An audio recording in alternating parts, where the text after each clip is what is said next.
कार्यक्रम अभी भी चल रहा है और होते रहेगा। तो हमने पिछले बार धम्मचक्र प्रवर्तन का देखा था और 22 प्रतिज्ञा तक लाकर रख दिया था, 22 प्रतिज्ञा। और बाबा साहब ने दीक्षा देते समय हमें 22 प्रतिज्ञा दी थी। और 22 प्रतिज्ञा में दीक्षा लेने के पहले त्रिशरण पंचशील ग्रहण करवाया, फिर हमसे 22 प्रतिज्ञा कहलाई। और वो 22 प्रतिज्ञा अर्थात हमने देखा था।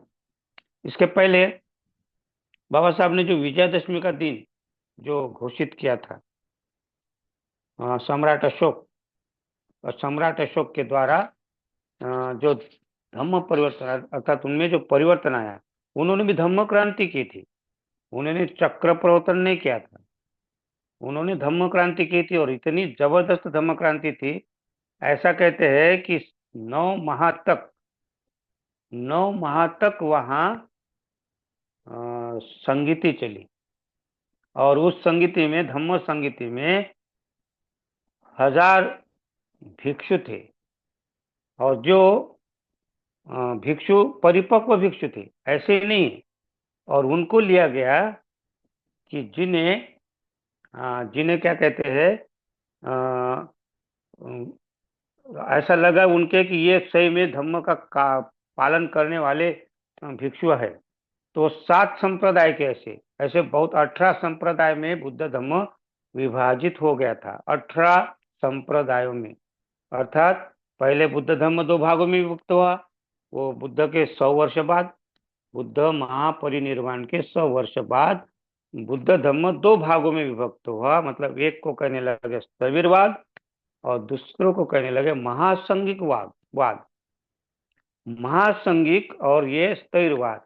और वो 100 वर्ष के बाद महापरिनिर्वाण, और मात्र 25 वर्ष के बाद, 25 वर्ष के बाद माने 125 वर्ष, बुद्ध के जाने के 125 वर्ष के बाद ये बुद्ध धम्म 18 संप्रदायों में विभक्त हुआ। बताइए तो कितना हुआ, 18 विभक्त, 18 निकाय में। और फिर उनके 18 अपना अपना। लेकिन ये एक इनमें एक अच्छाई थी कि उनको बुद्ध के कोई भी तत्व में कोई परहेज नहीं थी, जैसा का वैसे स्वीकार किया। पंचशील बुद्ध ने बताया, 18 संप्रदायों ने पंचशील लिया, 10 शील लिया, 10 पारामिता लिया, आर्य अष्टांगिक मार्ग लिया, 7 बोधांग लिया, पंचधम्म इंद्रिय लिया, ये जो पंचधम्म बल लिया, 13 धुतांग लिया, जो जो शिक्षा थी, ये शिक्षा बुद्ध की शिक्षा, उसमें सारे संप्रदाय में लिया, लेकिन अपने अपने हिसाब से। हाँ, अपने अपने हिसाब से, मैंने बताना उनको, लेकिन विचारधारा में थोड़ा फर्क हो कि मैं श्रेष्ठ हूँ, हाँ तुम कम है। तो कोई छोटी छोटी क्षुल्लक क्षुल्लक बातों से उन्होंने 18 संप्रदाय निर्माण हुए। और इसीलिए सम्राट अशोक के कार्यकाल में तीसरी धम्म संगीति ली। दूसरी धम्म संगीति जब ली थी, वो फेल हो गई, क्योंकि वहां वाद चला था। तो दो संघ, उनके वाद में थोड़ा सा बढ़ते रहा, फिर वो वहां से अलग अलग भागने लगे। तो वो संगीति उतना सक्सेस नहीं हुई थी। तीसरी संगीति सम्राट अशोक के कार्यकाल में ली गई, जो मोगली पुत्र तिष्य, ये उनके गुरु सम्राट अशोक के, इन्होंने इनकी देखरेख में, अध्यक्षता में ये कार्यक्रम हुआ। और उन्होंने उनमें से छांट कर 7 संप्रदाय के भिक्षुओं को बुलाया, बाकी 11 संप्रदाय के भिक्षुओं को नहीं बुलाया। तो उन्होंने अलग अपना पृथक सम्मेलन लिया, और वो नालंदा में लिया। जो वहां से नालंदा, नालक पहले नाम था उसका, सारीपुत्र का गांव था आसपास, और उसी आसपास में वो लिया। और इतना उन्होंने प्रण किया, प्रतिज्ञा की कि हम भी अच्छा कार्य करेंगे, अब हम आपस में नहीं झगड़ा करेंगे, आपस में कोई टकराव नहीं करेगा। वो एक हो गए, 11 संप्रदाय के लोग एक हो गए। और ये एकता देखिए कितने काम में आ गई। आगे चलकर वो नालंदा कितना फेमस हो गई, कितना सुंदर। उसमें ऐसा कहते हैं कि हर दरवाजे में एक औरत रहता था उस समय। हाँ, बड़े बड़े विद्वान वहां निर्माण हुए। हाँ, और उन्होंने धम्म की पताका चालू रखी थी। बहुत ही आगे उनको मतलब क्या प्रचार, धम्म प्रचार प्रसार के बहुत ही आगे आ गए। वो जगह कम पड़ने लगी तो फिर वोडनपुरी में एक धम्म केंद्र खोला खोला गया था। फिर वोडनपुरी है, और विक्रमशिला नाम सुना होगा। इस प्रकार के धम्म केंद्र की कम पड़ने के कारण, जगह कम पड़ने के कारण उनको शाखाएं खोलनी पड़ी। तो इस प्रकार का कितना बड़ा प्रचार, विक्रमशिला भी बहुत लगभग नालंदा जैसी थी, वैसे विक्रमशिला भी नाम सुना होगा। वहां भी धम्म का प्रचार प्रसार होते थे। बड़े बड़े विद्वान जिनका नाम नारोपाग, जैसे बहुत सारे नाम है, अगर हम लोग एक एक के जाएंगे तो बहुत ही बड़ा होगा। तो इसलिए इन लोगों ने नालंदा, ये बड़ी यूनिवर्सिटी सामने आ गई। ऐसा कहते हैं कि उसको जब दुश्मनों ने जलाया, आलोचकों ने जलाया, तो वहां के इतने धर्म ग्रंथ थे कि 6 महीने तक, 6 माह तक वो आग जलते रही, किताबों की आग। इतनी किताबें, इतने ग्रंथ, इतने कितने ग्रंथ होंगे, तो जला नहीं पाई वो, आग जला नहीं पाई इतने। क्योंकि वहां ऐसा ये था नालंदा में कि जो भी गुरु बनता था, आचार्य बनता था, तो उनको लिखन करना पड़ता था। उनको लिखन, क्योंकि उनको एक जो भी प्राचार्य बनता था वहाँ, आचार्य जिसको कहते हैं हम, आचार्य प्राचार्य बनता था, जिसको हम प्रिंसिपल कहते हैं, प्राचार्य कहते नहीं कि आजकल के प्रोफेसर के बाद में प्रिंसिपल होता है, उस प्रकार। तो उस समय उनको लिखना पड़ता था, वैसे वो आचार्य नहीं बनते थे। तो प्रत्येक आचार्य के ग्रंथ, और क्या लिखना था, अनित्यता क्या है, अनात्म क्या है, कार्य कारण भाव क्या है। इस प्रकार इसके ऊपर उनके ग्रंथ लिखान करना पड़ता था उनको। और इस प्रकार उनके कितने सारे ग्रंथ, हर हर एक आचार्य प्राचार्य के, और पहले ओरिजिनल ग्रंथ बुद्ध के, ओरिजिनल जो शिक्षा थी उसी पर ग्रंथ लिखाया जाता था। हाँ, अभी भी आग नहीं गिरते, जितना नालंदा इतना फेमस हो गया था। तो ये जो सम्राट अशोक ने कार्य किया, बहुत बड़ा कार्य किया, वो कार्य किया इसलिए आज बुद्ध धर्म जीवित है। अगर उन्होंने ये कार्य नहीं किया रहता तो जीवित नहीं रहता। दूसरी बात, बुद्ध धर्म को सातवीं सदी में, सातवीं सदी में, छठवीं सातवीं सदी में एक बहुत ही जबरदस्त एक धम्म, क्या नाम, तो धर्म कीर्ति, धर्म कीर्ति उन्होंने न्याय शास्त्र लिखा। न्याय शास्त्र माने क्या? तो न्याय शास्त्र लिखकर बुद्ध धर्म की बहुत बड़ी सेवा की। तो न्याय शास्त्र ये हमारे सामने आज जो हम विज्ञान देखते हैं, विज्ञान जिसको हम कहते हैं ना, हालांकि ये शिक्षा बुद्ध की है। ऐसा नहीं कि बुद्ध की जो उपदेश है उनमें से ही नागार्जुन ने लिया। नागार्जुन से उनका जो माध्यमिका के जरिए से बताया, माध्यमिका उनका नागार्जुन का बड़ा नाम था उस समय, शून्यवाद जिसको कहते हैं। तो शून्यवाद माने क्या है? तो शून्यवाद में दूसरा तीसरा कुछ नहीं, कार्य कारण भाव, प्रतीत्य समुत्पाद, उन्होंने और सरलीकरण करके उसको शून्यवाद कह दिया। उसी को आगे चलकर उसको माध्यमिका के नाम से जानने लगे नागार्जुन को। फिर वो चलते चलते एक योगाचार, जिसको योगाचार कहते हैं, ये आचार्य असंग ने, वही वहां वहां से जो शिक्षा लेकर आचार्य असंग ने उसके ऊपर योगाचार लिखा, और योगाचार ये सामने आ गया।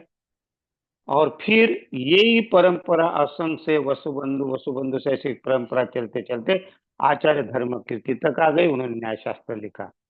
अर्थात हम जिसको अभिधम्म पिटक कहते हैं, अभिधम्म पिटक आचार्य धर्म कीर्ति ने लिखा, और इतनी बड़ी शिक्षा वो देते गए। तो इस प्रकार ये जो श्रृंखला चली, एक श्रृंखला इसमें और अच्छी चलती थी, जो अ, बाबा बुद्ध को शायद पता था। बुद्ध को, क्योंकि बुद्ध सर्वज्ञानी थे ऐसा नहीं है, सब जानकार थे, उनको 8 प्रकार की विद्या प्राप्त थी उनको। वो दूसरे के चित्त पर चित्त ज्ञान, दिव्य चक्षु ज्ञान, दिव्य श्रोत ज्ञान, आश्रव क्षय ज्ञान, है ना, पुब्बनी पुब्बनु पुब्ब क्या होते, मतलब पहले पहले जन्म के ज्ञान उनको था। और अपना ही नहीं तो दूसरे के भी पूर्व जन्म का ज्ञान उनको था। बहुत सारा, मतलब उनको भविष्य में क्या होने वाला ये भी मालूम था। और इसीलिए शायद उन्होंने एक दिन आकर अपने सामने एक फूल लाया, और फूल लाकर जैसे शाम के वक्त प्रवचन हुआ करता, उनका उपदेश शुरू होता था। तो एक दिन वो उपदेश देने के लिए आए, तो हाथ में एक कमल पुष्प ही लेकर आ गए और बैठ गए अपने अपने आसन पर बैठ गए। भिक्षु बैठे हैं बहुत सारे, और देख रहे कि अब बुद्ध ने एक फूल लाया, क्या शिक्षा देने वाले आज, कौन सी शिक्षा देने वाले हैं। तो पहले तो वो फूल को देखते थे बुद्ध, और अपने शिष्यों को देखते थे। पहले शिष्य तो चुप थे, क्या बताने वाले बुद्ध, क्या बताने वाले। लेकिन बुद्ध कोई बोल नहीं रहे, कुछ शब्द नहीं निकल रहा। तो आपस में उनमें खुसुर फुसुर चले, अरे बुद्ध को बोलने नहीं, भगवान बोलने रहे, क्या बात है, फूल को दिखा रहे, हाँ, हमको देख रहे, क्या बता, क्या संदेश दे रहे। और कोई कुछ नहीं बोल रहे, आपस में खुसुर फुसुर करते करते, अब अपना स्वभाव तो है, अपना स्वभाव कितने प्रकार का है अपने पता नहीं, कितने प्रकार का है वो। अ, हाँ, हमें अगर अपना स्वभाव देखेंगे तो भिक्षु भी अगर होंगे तो उनके स्वभाव तो होंगे ना, और स्वभाव बहुत खतरनाक होते हैं अपने। तो अपने अपने स्वभाव से खुश सोचते, फिर बुद्ध ऐसा क्यों खड़े हैं, ऐसे क्यों बैठे हैं, ऐसा फुलस क्यों लेकर आ गए, आज बताना नहीं था क्या, आज कैसा गया, ऐसे ऐसे अपने अपने खुसुर फुसुर करते, आवाज भी होने लगा धीरे धीरे। और फिर एक भिक्षु जोर से खिलखिलाकर हंसा उसमें से। उस भिक्षु का नाम था महाकश्यप। खिलखिलाकर हंसा, तो सारे भिक्षु का ध्यान उस महाकश्यप की तरफ गया, और उसके बाद में बुद्ध ने उस महाकश्यप को इशारे से बुलाया, और उन्होंने उनको फूल दे दिया, वो कमल फूल। और दोनों ने एक एक दूसरे की आंखों में देखा, बहुत बड़ा संदेश था ये, हमें ऐसा लगता है, लेकिन ये बड़ा संदेश था। क्यों? क्योंकि महाकाश्यप उस समय धुतांगधारी थे। हाँ, धुतांगधारी माने 13 धुतांग का उसको अनुभव था। एक एक मास्टर थे एक एक भिक्षु में। जैसे सारिपुत्र में महाप्रज्ञ कहते थे उनको, महाप्रज्ञावान कहते थे। अग्र श्रावक में महाप्रज्ञ, हाँ, धम्मदीना, उत्पल वर्णा, धर्मचार्य अपना भिक्षुनी, हाँ, ये बड़े इनके अलग अलग मास्टरी थी इनकी। तो ये इसी प्रकार इसमें भी बहुत ही ये ध्यानी ध्यानी थे। और उन्होंने हंसे, तो उनको बुद्ध ने बुलाया और उनको फूल दिया, और आंखों में आंख डालकर एक दूसरे ने एक दूसरे के मन को जान लिया। तो बुद्ध क्या बताया उनको, हे काश्यप, हे महाकाश्यप, मैं जाने के पश्चात ये संपदा तू संभालना, ये ध्यान की संपदा तू संभालना। क्योंकि आने वाला समय हो सकता है ये जो उपदेश है, ये जो संदेश है बुद्ध के वचन से काम नहीं चलेगा। हो सकता है ये जो जितना भी काम होगा, धम्म प्रचार होगा, तो भी उसमें कमियां हो सकती है। तो इसीलिए ध्यान जो ये परंपरा अगर जीवित रहेगी, तो बुद्ध धम्म जीवित रहेगा। और इसीलिए ये बुद्ध धम्म जीवित रहने के लिए बुद्ध ने उनको ट्रांसफर किया, क्या, फुल ट्रांसफर किया। और उसके बाद में वो फुल अर्थात ध्यान परंपरा तुम्हें कायम रखना है। हाँ, ये तो रहेगा, प्रवचन सिस्टम तो चलेगी, सब देते रहेंगे, लेकिन और भी कुछ कार्यक्रम होंगे। क्योंकि सम्राट अशोक के समय में बहुत सारा मतलब धर्म प्रचार का उन्होंने बहुत सारा क्या क्या विधिया निर्माण की, विधिया मतलब उन प्रकार से कैसे क्या क्या उन्होंने धर्म प्रचार के लिए शुभ विहार निर्माण किए 84,000, जो 84 स्कंद का उपदेश दिया। फिर उन्होंने भिक्षु की नियुक्ति की वहाँ, और एक एक भिक्षु, ऐसा नहीं, एक एक जगह में एक स्थविर, छोटे अगर बिहार है, पंचवर्गीय पंच जैसे 5 से 10 गांव जो रहता है, तो 10 5 गांव के बीच में एक बुद्ध विहार, और वहाँ एक स्थविर, और उनके साथ 5 जो रहते भिक्षु, और उसके बाद में 5 या 10 श्रामणेर, इस प्रकार की उन्होंने व्यवस्था की। इस प्रकार सारे भारत भर जहाँ बड़े बड़े विहार थे वहाँ 2 स्थविर, और फिर उससे बड़े रहते तो वहाँ महास्थविर, इस प्रकार की व्यवस्था करते करते पूरे भारत भर में यह प्रचार का कार्यक्रम किया था। और उनका जो खर्चा जो था वो राज खजाने से होता था। सम्राट अशोक ने कितना कार्य किया। उसके पश्चात इतने भी नहीं रहा, तो मोगली पुत्र भी बहुत होशियार थे, औरत थे वो भी जानते होंगे शायद। तो उन्होंने बोला इतने भी काम नहीं चलेगा, तो ये धम्मो आपको बाहर भेजना है। हो सकता है राजा सम्राट को कहते, हो सकता है महाराज, कि कल चल के अगर लोग ये अम, बुद्ध विहार है या भिक्षु नहीं रहेंगे, दूसरे आएंगे, भूल जाएंगे, और बुद्ध विहार कोई भिक्षु भूल जाएंगे या नहीं रहेगा, नष्ट हो सकता है, बुद्ध भी नहीं रह सकते, तो फिर धम्म जीवित रहना चाहिए, तो उन्होंने बोले विदेश में भेजना चाहिए। तो उन्होंने ट्रेनिंग दी, 9 माह तक ट्रेनिंग दी भिक्षुओं की, ऐसे वेल ट्रेन तैयार किए, और उस वेल ट्रेन तैयार करके वो सारे भारत के बाहर भेजे। आपको मालूम है सम्राट अशोक का पुत्र महेंद्र श्रीलंका में गया था, उसको दीक्षा किसने दिया था?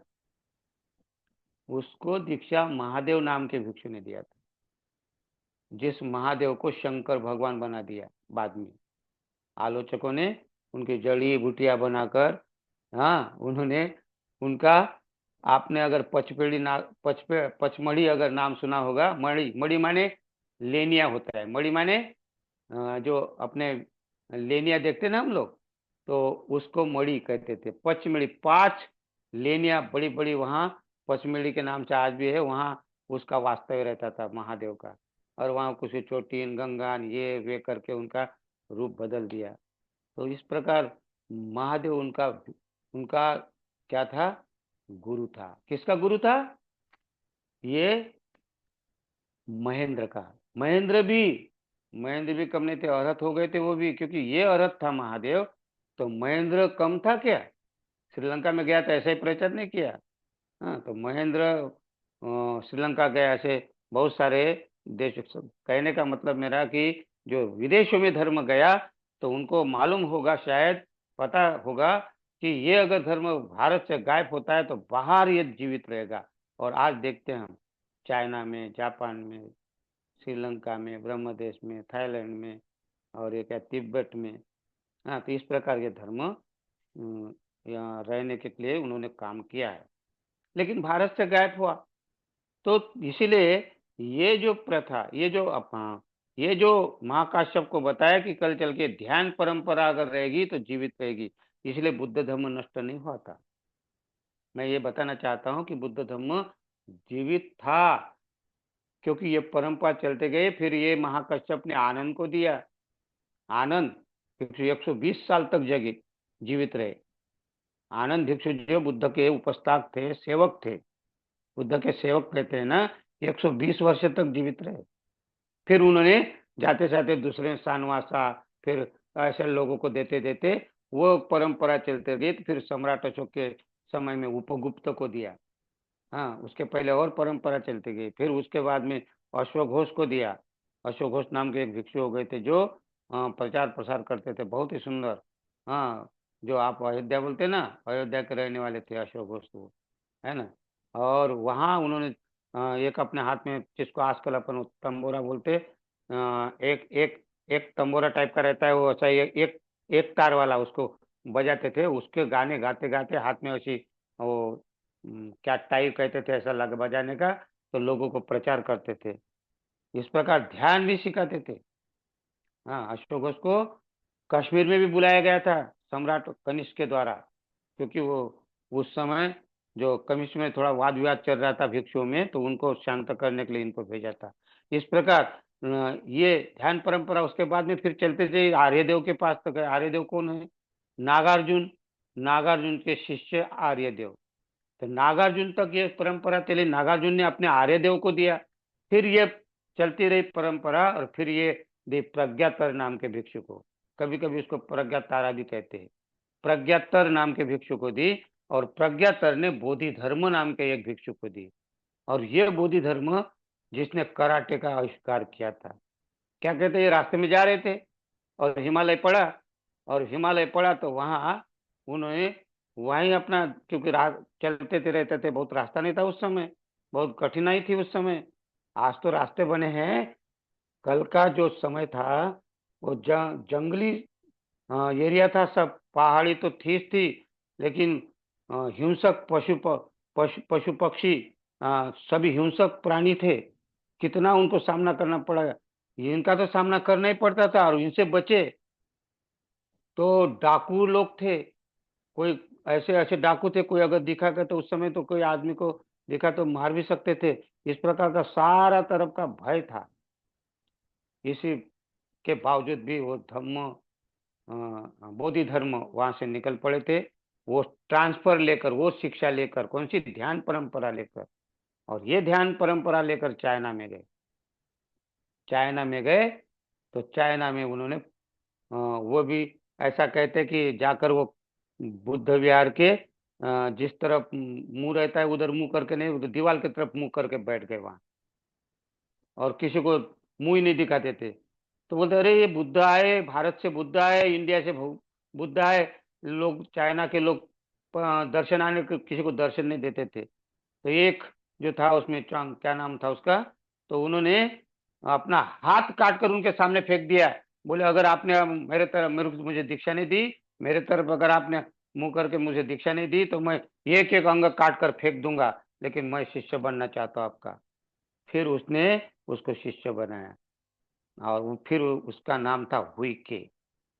फिर यहाँ से उसको ट्रांसफर किया ध्यान परंपरा। उसके बाद हुई के बाद में फिर होते ही उसके बाद हुई ने, फिर हुई चेंग, उसके बाद हुई ने, इस बार 6 गुरु, छठवा गुरु हुई नेंग था, जिसको प्लेटफॉर्म सूत्र लिखा पूज्य भंते उर्गेन संघ रक्षिता को, जो हम जो वज्रशेदिका वगैरह कहते हैं ना हम लोग, प्रज्ञा पारमिता सूत्र, इसको प्लेटफॉर्म सूत्र कहते हैं।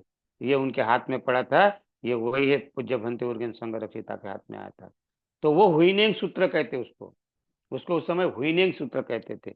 इस प्रकार ये, फिर उन्होंने ये परंपरा को आगे बढ़ाने के लिए, फिर ये परंपरा की ये जो बहुत ही, इसमें इंटरव्यू होता था, इसमें इंटरव्यू हुआ करता था। किसी को भी भिक्षु ऐसा देते नहीं थे वो। हाँ, इंटरव्यू लेकर उसमें अगर परीक्षा में पास होता था तब उनको दीक्षा दी जाती थी। ऐसा ही कहते, उदाहरण देता हूँ आपको एक आधा, कैसा कैसा वो इंटरव्यू होता था। एक कागज देते थे उनको, और एक पेंसिल देते थे, और एक गुरु ने उसको दे दिया एक कागज और पेंसिल, और कहा कि इसमें गाय घास खा रही दिखा दो।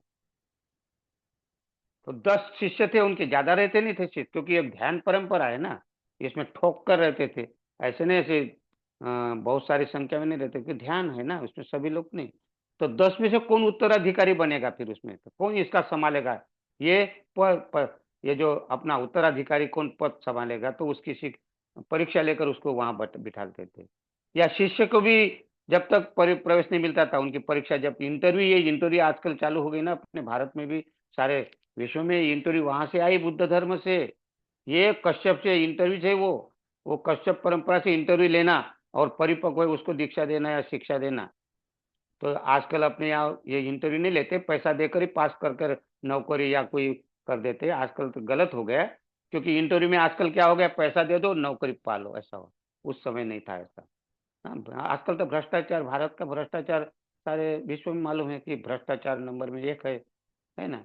अपने बिना परीक्षा दिए भी पास कर अपना उनको नौकरी में लगा देते। लॉकडाउन में तो ऐसे ही घुसार दिए अपने अपने घर के लोग, नेता लोगों ने। आजकल भारत भ्रष्ट हो गया है एकदम। तो वहां एक कागज और पेन देकर कहा कि इसमें गाय घास खा रही दिखाओ। तो सारे 10 शिष्यों ने वो लाए, तो किसी ने आधा घास खा रही गाय, किसी ने गाय चर रही, किसी ने गाय दिखाया, घास दिखाया, इस प्रकार के 9 लोगों ने उसमें, सभी ने गाय गाय घास खाते दिखाई। किसी ने घास दिखाया, किसी ने गाय दिखाया कि गाय जा रही घास घास के तरफ, मतलब खेत के तरफ। ऐसा प्रकार के चित्र बनाकर दे दिया।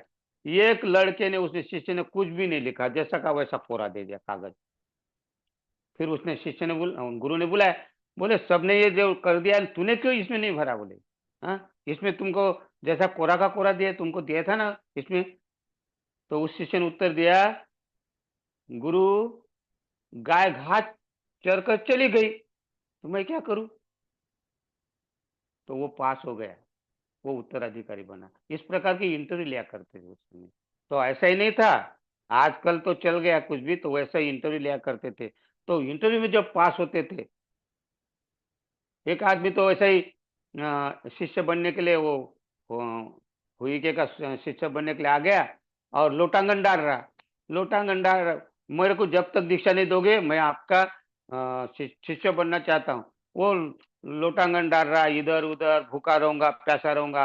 हाँ, 1 दिन हो गया, 2 दिन हो गया, तो आखिर उसको उठा दिया, ये ले लो दीक्षा। तो उन्होंने तो ईमानदारी से किया। फिर एक किसी ने पूछा कि तुम कैसे शिष्य बने हो? बोले ऐसा ऐसा किया। तो एक शिष्य बोले मैं भी करके देखता, तो उसने भी ऐसा नाटक किया। ऐसा एक लात मारी, चल भाग बोले यहाँ से तू। तो कहने का मतलब उनको समझ आता है किसको क्या करना है, किसको क्या नहीं। तो ये इंटरव्यू में, बहुत सारी इंटरव्यू मैं बताऊंगा, तो एक किताबें है, आप पढ़ेंगे कभी, हुई नहीं।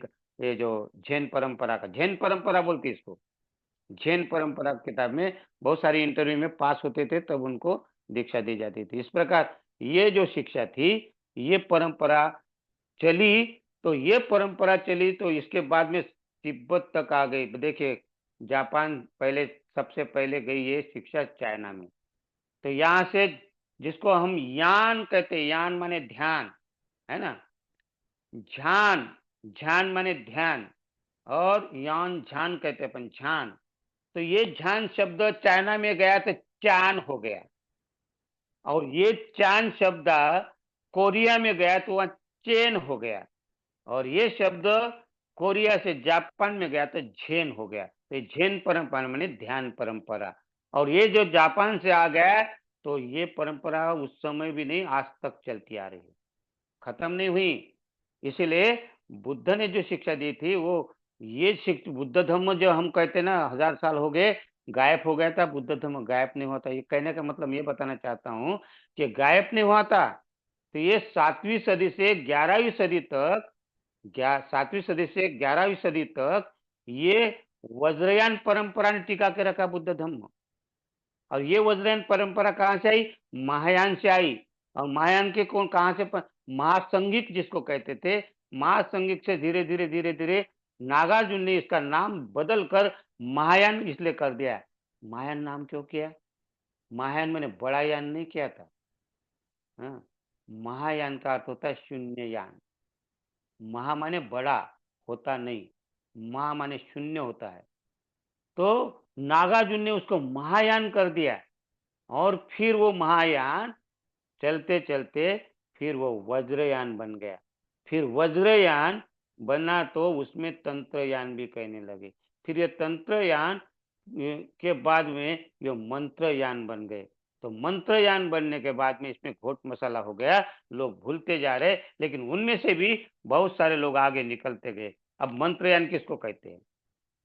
तो क्या था, उस समय बड़े बड़े सूत्र थे बुद्ध के। हाँ, क्या कहते, आनंद जी जो स्कंद कहते, तो बड़े बड़े सूत्र थे। एकं समयं भगवा, हाँ, विहरति सावत्ति जेतवने अनाथ पिंडक सारा में अथगो अंतरा देवता, ये बड़े बड़े, मतलब ऐसा मैंने सुना।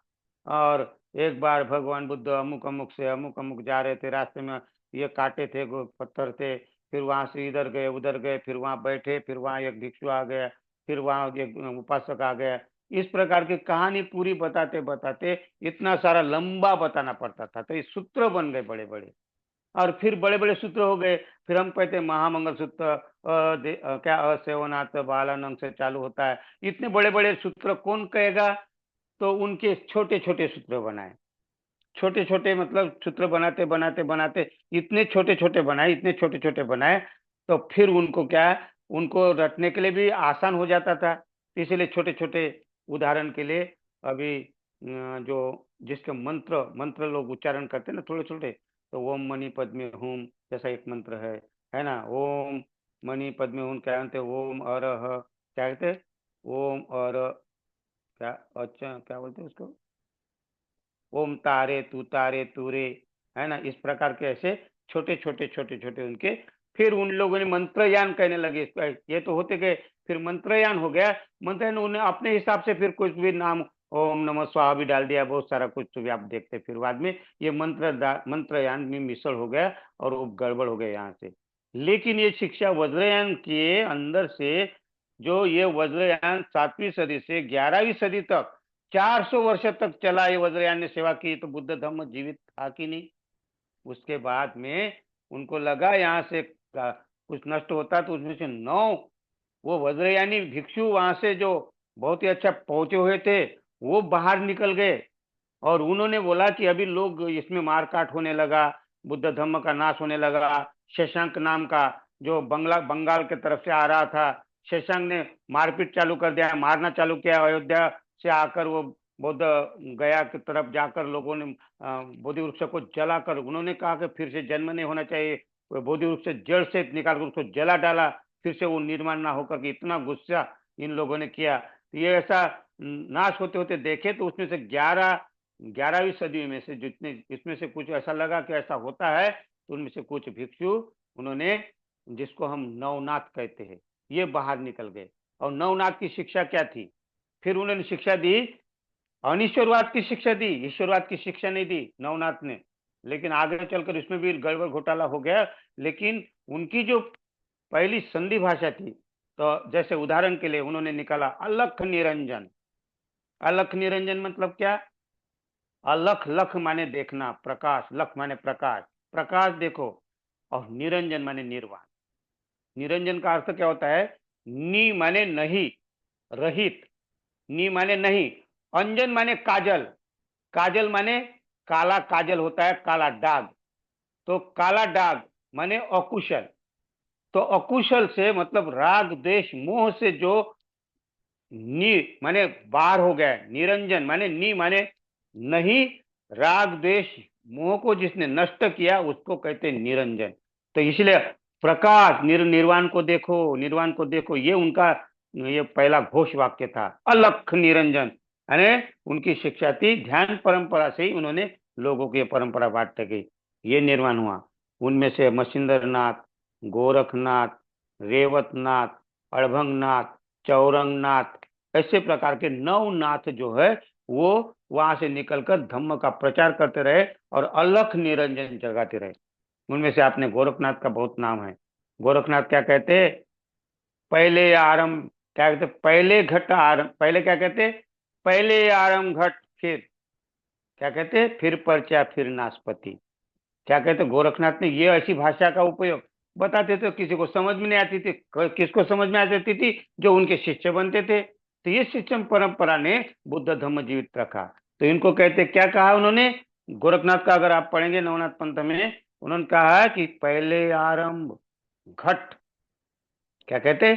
पहले घट आरंभ, फिर पर्चा, फिर नाशपति। तो यहाँ पहले माने सबसे पहले क्या? घट, घट, घट माने घड़ा, घड़ा माने मड़का, मट्टी, मट्टी का मड़का बनता है ना, कुम्हार बनाता है मड़का, हाँ, घड़ा बनाता मट्टी का।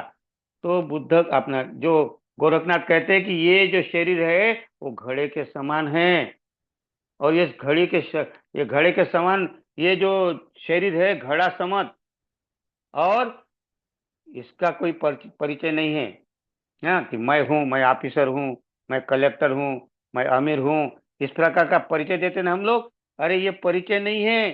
पहले ये घट को आरंभ कर, इसको पका, भट्टी में पका, किसमें? ध्यान के भट्टी में पका।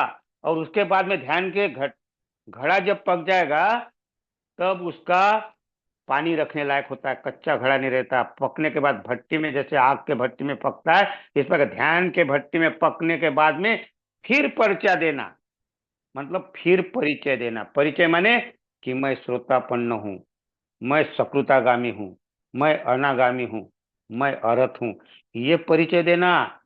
पहले से परिचय मत दो कि मैं हूँ, हाँ, मैं कलेक्टर हूँ, मैं इंजीनियर हूँ, इस प्रकार का मैं डॉक्टर हूँ, ये परिचय नहीं है। तो ये घड़े को पहले पका, ध्यान से आचरण कर, और फिर परिचय दे, और फिर नाशपति, नाशपति माने निर्वाण को प्राप्त हो। इस प्रकार की उनकी शिक्षा रहती थी, और ये धर्म निकला, ये पंथ निकला। और इसके बाद में ये नवनाथ पंथ निकला। इसी प्रकार के फिर ये परंपरा चलती आई, तो आज तक भी परंपरा है। उन्होंने ये धम्म कायम रखा था, मरा नहीं था धम्म, हाँ, बोलते नष्ट नहीं हुआ था धम्म। फिर इसी वज्रयान से आप देखेंगे तो दूसरा पंथ निकला, कबीर पंथ निकला, उन्होंने भी वज्रयान से निकले हुए हैं। फिर तीसरा पंथ निकला, महानुभव पंथ, ये भी शून्य, महा माने शून्य पंथ, हाँ। उसके बाद में एक अवधूत पंथ निकला, और इसके बाद में एक वारकरी पंथ निकला। इस प्रकार 5 पंथ निकले, और ये 5 पंथों की शिक्षा ये पूरे भारत में उस समय बुद्ध धम्म जीवित था, अपने अपने ढंग से बताने लगे थे बुद्ध धम्म की शिक्षा। तो ये क्या है? कल के वर्ग में मैं जो है सारनाथ में बोलने वाला हूँ, कौन से किसना किसने क्या क्या बताया। तो आज मैंने आपके सामने खाली नवनाथ पंथ की बात की, बाकी के पंथ की बात कल वहां बताएंगे किसने क्या क्या किया, और क्या क्या वज्रयान में क्या क्या और कुछ है हम बताने की कोशिश करेंगे। आपने सुना, आपके अंतर्मन को मैं प्रणाम करता हूँ और यहीं रुकता हूँ। सबको जय भीम, धन्यवाद।